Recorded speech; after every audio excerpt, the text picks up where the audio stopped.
یہ کمال ہے میرے کریم کا کہ حضور کے کبھی ایک سائیڈ پہ بلال حبشی بیٹھے ہوتے تھے اور کبھی صہیب رومی بیٹھے ہوتے تھے اور کبھی عمار بن یاسر بیٹھے ہوتے تھے. قربان جائیں کیا شان ہے. کسی نے کہا یا رسول اللہ ہر وقت غریبوں کے بیچ نظر آتے ہیں. فرمایا تم یہاں کی بات کرتے ہو, میں تو جب جنت میں جاؤں گا تو پھر بھی آگے پیچھے دائیں بائیں غریب لوگ ہی ہوں گے. کچھ لوگوں کو مالک کریم اپنے فضل کے ساتھ علم کی دولت عطا کرتا ہے.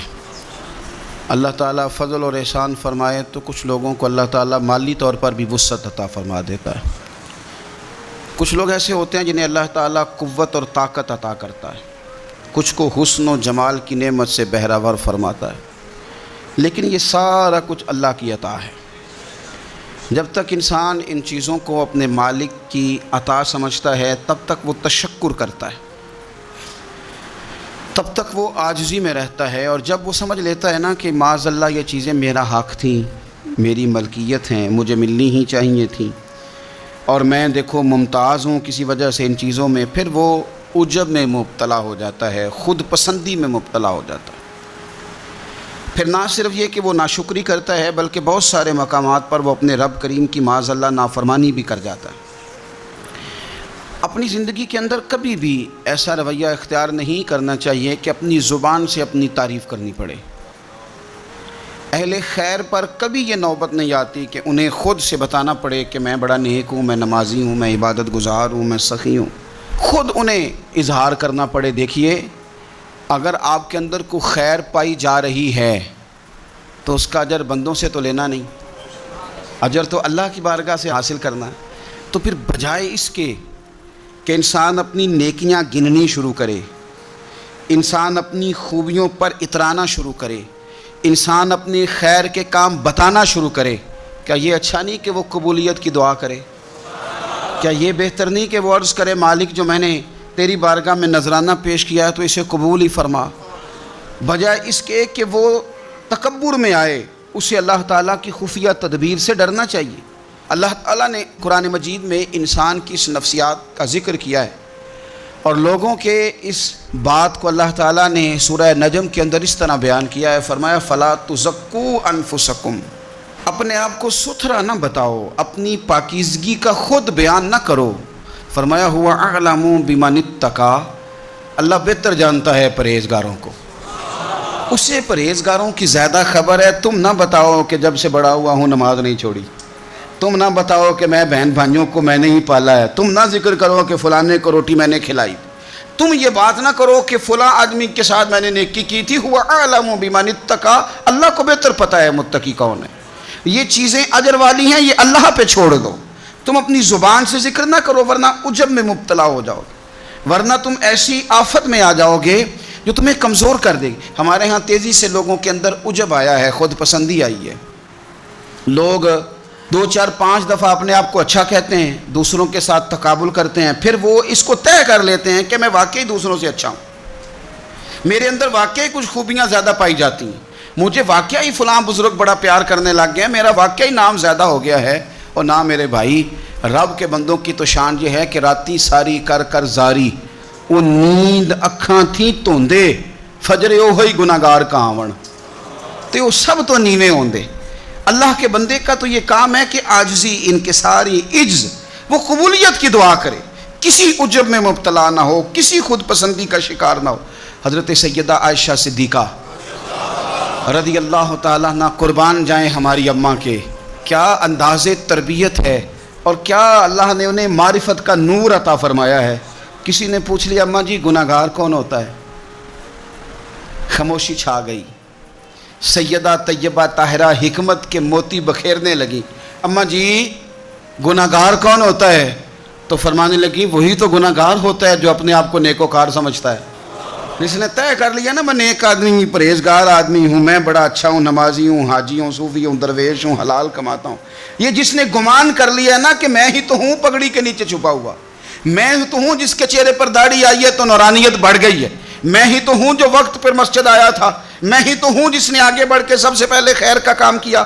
فرمایا جس نے کہا نا میں نیک ہوں وہی تو ہے جس نے گناہگاری کو قبول کر لیا ہے. تو میرے بھائی کبھی بھی کسی بھی مقام پر خود پسندی کا شکار نہ ہوں.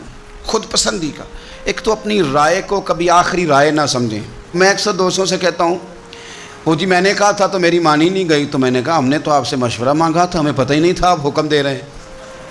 تو مشورے کی بات ہو رہی تھی، یہ تو پتہ ہی نہیں تھا کہ جناب جو ہیں وہ کہتے ہیں مستند ہے میرا فرمایا ہوا، مشورہ دیں، رائے قبول بھی کی جا سکتی ہے آپ کی اور رائے رد بھی کی جا سکتی ہے۔ دیکھیں نا، احد کے میدان میں حضور کی رائے اور تھی، صحابہ کی رائے اور تھی، رسول پاک علیہ السلام نے ان کی رائے کو قبول کیا، فرمایا ان کے جذبات کا خیال کرنا۔ آپ مہربانی کریں، اتنی خود پسندی کا شکار نہ ہوں کہ جو میں نے کہہ دیا ہے تو میری مانی نہیں گئی لہذا سب غلط ہے۔ آپ دوسرے کو موقع دیں۔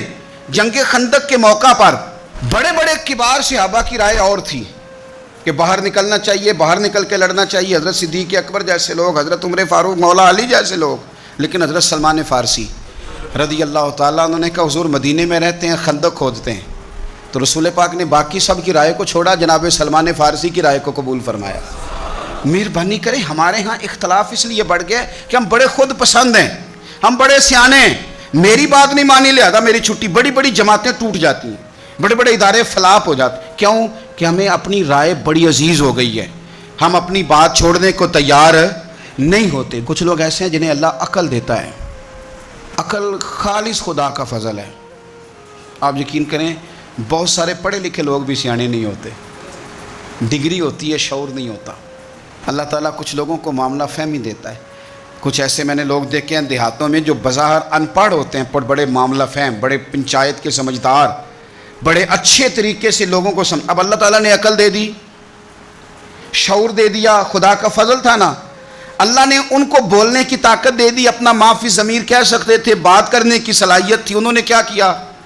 انہوں نے دھوکہ دینے میں اپنی عقل کو استعمال کرنا شروع کر دیا، فراڈ کرنے شروع کر دی، انہوں نے کہانیاں سنانی شروع کر دی، تو اماں کو بھی کہانی سنا گئے، ابا جی کو بھی کوئی کہانی ہی سنا کے نکل گئے، حتیٰ کہ اپنے مرشد کو بھی کہانی سنا دی، کوئی نہ کوئی سٹوری سنا کے نکل گئے، استاد کو بھی کہانی۔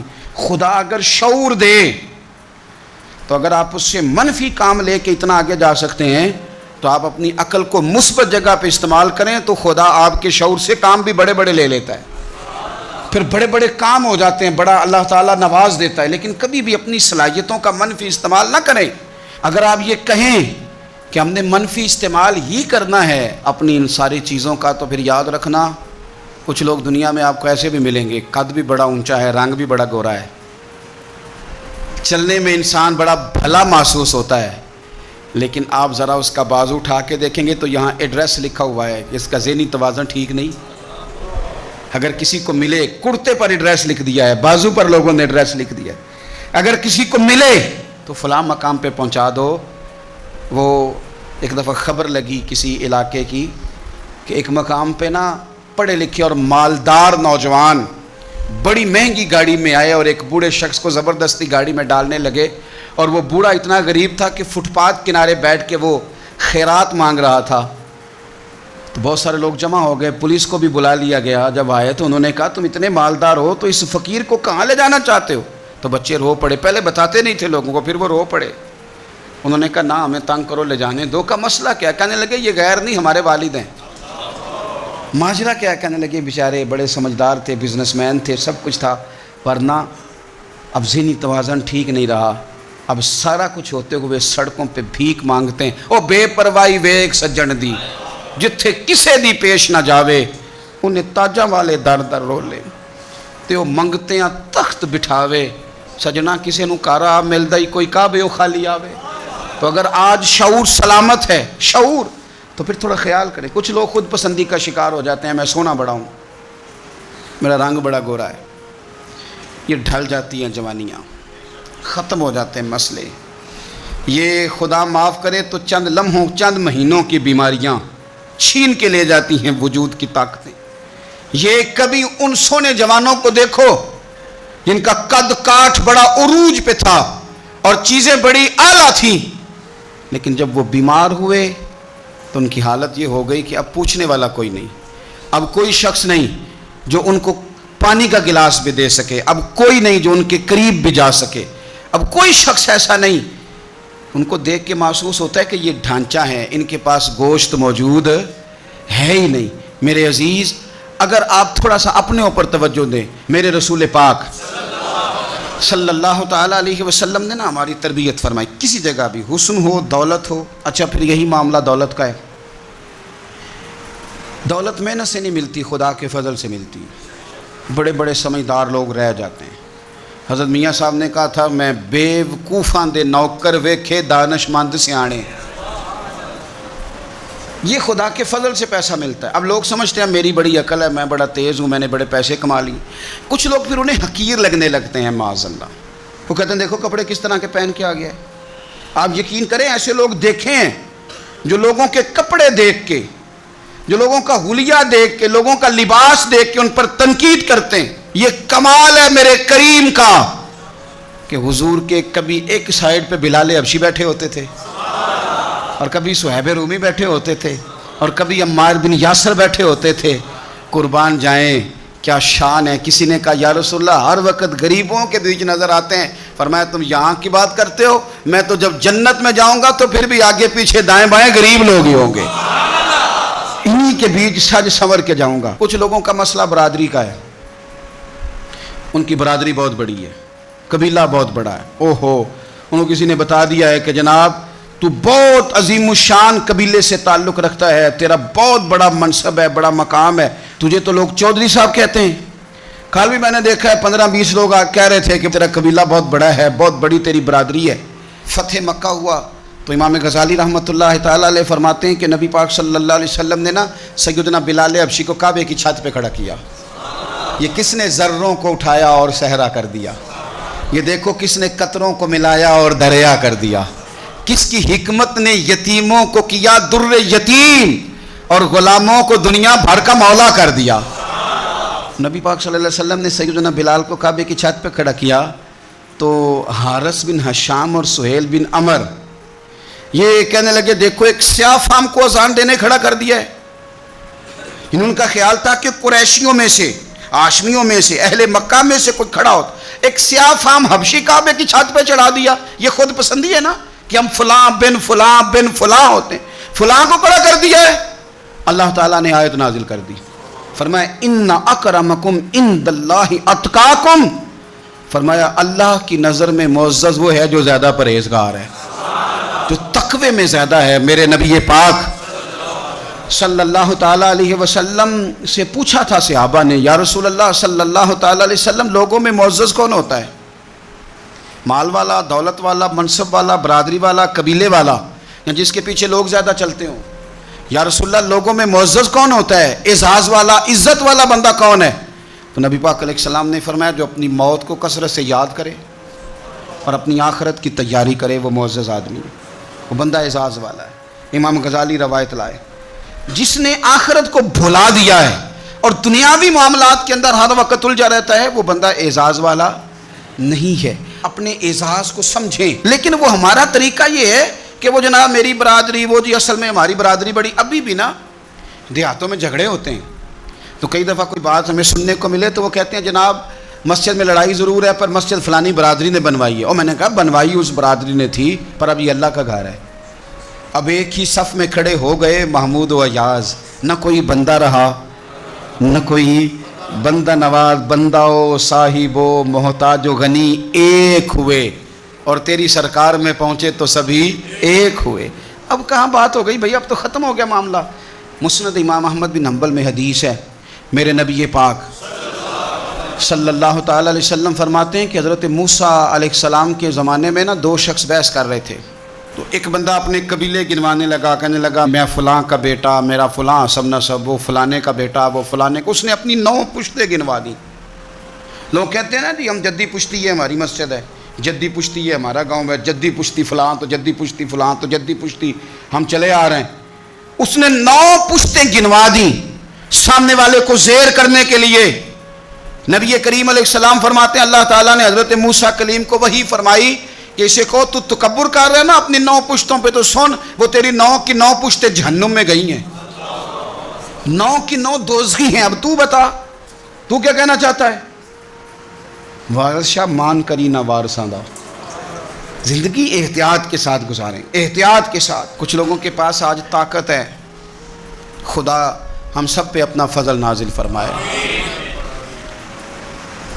بڑے بڑے پہلوان دیکھے، لمبا نہیں جھٹکا لگا، کوئی گرے نہیں، کچھ نہیں ہوا، کوئی کہیں ایکسیڈنٹ نہیں ہوا، کہیں اونچی جگہ سے نہیں گرے، بڑا پہلوان تھا، طاقتور جوان تھا، سب کچھ تھا۔ ایک اٹیک آیا فالج کا، کوئی چھت نہیں گری، گھر میں بیٹھے بیٹھے اللہ معاف فرمائے ایک اٹیک آیا، تو پھر حالت یہ ہوئی کہ اپنے ہاتھ سے پانی پینے کے قابل نہ رہے۔ کس بات کا تکبر، کس بات کا غرور؟ نعمتیں دینے والا بھی مالک ہے اور ان کے حق میں فیصلے کرنے والا بھی۔ غرور کس بات کا، تکبر کس بات کا؟ یعنی گھر میں بیٹھے ہوئے تھے، کوئی حادثہ نہیں ہوا، لیکن بس وہ ایک اٹیک آیا، ختم ہو گئی باتیں۔ کس بات کا تکبر؟ جب میرا مالک ہلاک کرنے پہ آئے تو پھر ابرہا کی فوجیں ابابیلوں سے ہلاک ہو جاتی۔ الم تر کیف فعل ربک باصحاب الفیل، تم نے دیکھا نہیں اللہ نے ہاتھی والوں کے ساتھ کیا سلوک کیا؟ وہ ہاتھی لے کے آیا تھا اور مالک نے ہلاک کیا تو ابابیلوں کے کنکروں سے ہلاک کر دیا۔ کبھی بھی اپنی زندگی میں خود پسندی نہ کریں، کوئی کہیں چلاکی دکھانے کی کوشش نہ، خبردار کہیں اپنی صلاحیتوں کا منفی استعمال نہ کریں، کہیں ذہن میں کوئی بات نہ لائیں۔ ذہن میں بات آنے سے حالات خراب ہو جاتے ہیں، ذہن میں آنے کرنے سے بھی نہیں، کئی دفعہ خالی معاذ اللہ ذہن میں آنے سے ہی اللہ کی منشا بدل جاتی ہے۔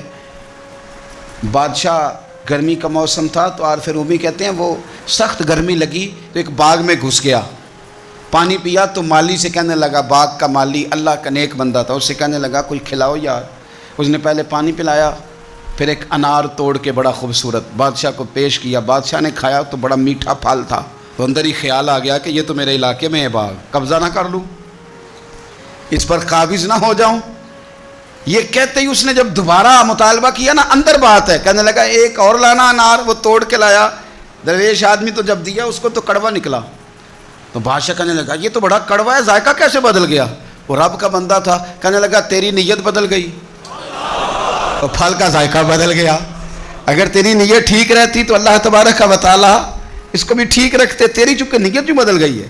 ہماری بہت ساری جگہوں پہ ارادے، نیتیں، ہم بڑے تیز ہیں، اللہ جانتا ہے، بڑے سیانے، ہمیں تو یوں محسوس ہوتا ہے کہ جیسے ہم آئے ہیں لوگوں کو فیض دینے، ہم آئے ہیں مشورہ دینے، ہم ہیں جناب سارا کچھ صحیح کرنے والے۔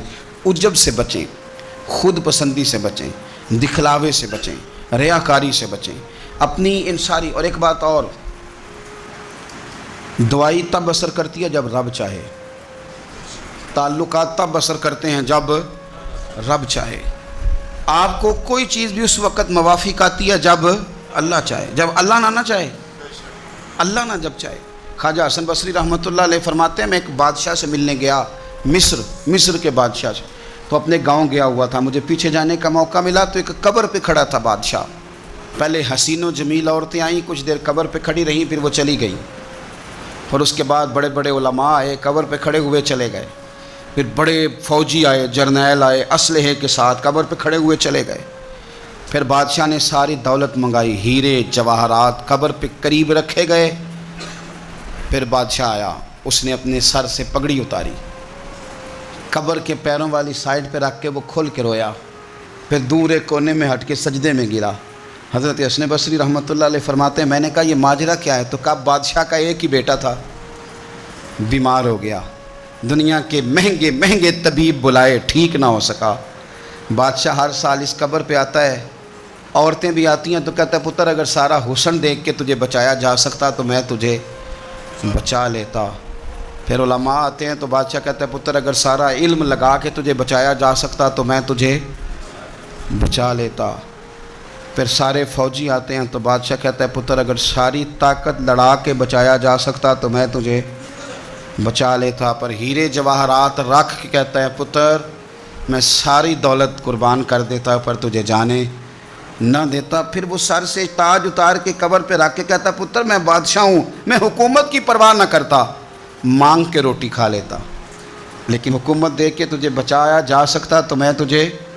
پھر رو کے کہتا ہے وہ غالب حکمت والا ہے جو تجھے لے گیا ہے، اس کی حکمت ہی غالب آتی ہے، اسی کا غلبہ ہے، وہی قدرت والا ہے، وہی طاقت والا ہے، کوئی اس کے دربار میں اس کے اذن کے بغیر دم مارنے کی جرت نہیں رکھتا۔